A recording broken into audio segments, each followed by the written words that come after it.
Hello, everyone. This headline about China telling EU it can't accept Russia's loss in the war against Ukraine appears again in multiple sources. I'm using the CNN one because they just have a really good summary. I do not normally trust CNN. So this is one of those times where they have slightly better layout of the story, but you can see the story in other sources. By the way, on the point of sources that I use, you are free to dislike any of them. The one thing I have to make sure, usually, before posting this, is that every single story that I share can be cross referenced to multiple sources. So, what you normally see here, usually, is just one out of 5 or 6 or 7, sometimes up to 10, that I have already looked at. And I just pick one with better text and better visuals. So, if you don't like BBC, fine. But my picking, for example, a BBC version of the story, the BBC layout, has nothing to do with whether I like it or not. It has everything to do with the fact that they have good maps, good verbiage, and I have cross referenced the story to multiple other sources, including sources located in other countries and written in other languages. I mean, if you would prefer me to post stuff from the originals, like in Ukrainian, I can do that.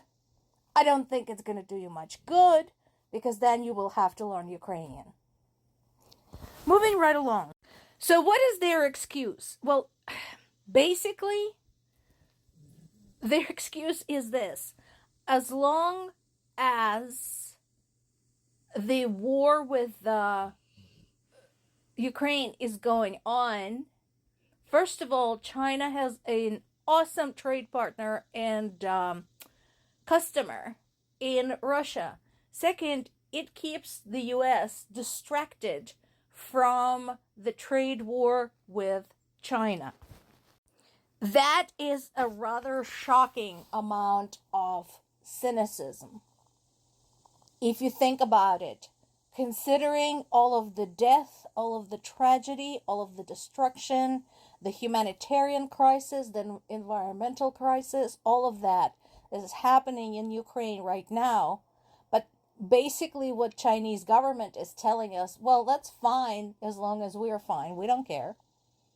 This doesn't concern me. Moreover, they continue to insist that they're not part of this, which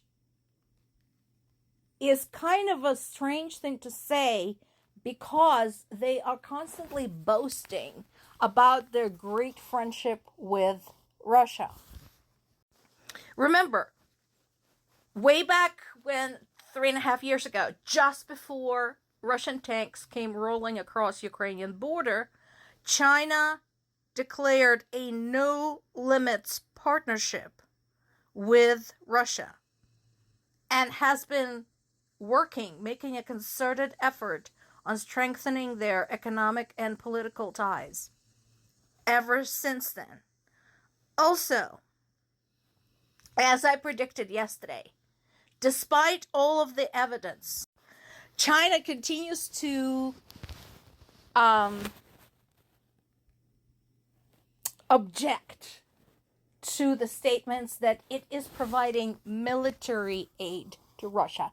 That is despite the fact that Chinese nationals have been arrested in Ukraine as part of Russian army.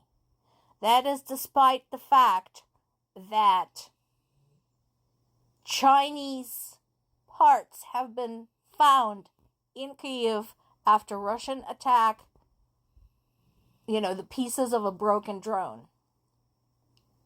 How much more evidence do you need? I mean, there's a lot of drones, guys, and not all of them get destroyed, as I mentioned before. And even those that do get destroyed, they don't just turn to dust. There are pieces of them left. And those pieces can be traced. They carry logos, they carry barcodes, they carry usually some type of verbiage in the language of the country where they were made. So, I don't know why China continues to reject this evidence that they are, in fact, providing military support to Russia. If they're going to be assholes about it, which they already are, they might as well own it.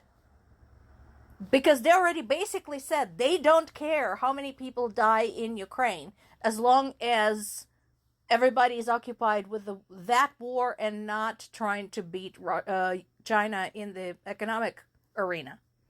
So that is already a pretty asshole thing to say. So why not just say, yep, and we're going to supply the weapons to keep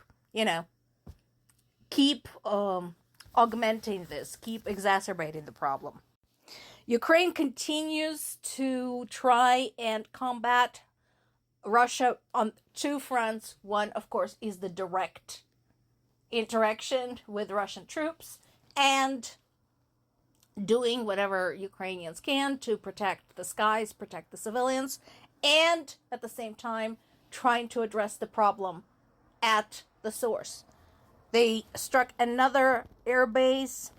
Air bases are key because that, of course, is where the airplanes are launched, carrying the glide bombs. That is also frequently where the drones are launched. So that is a great strategy. It continues to be pursued by the Ukrainian military.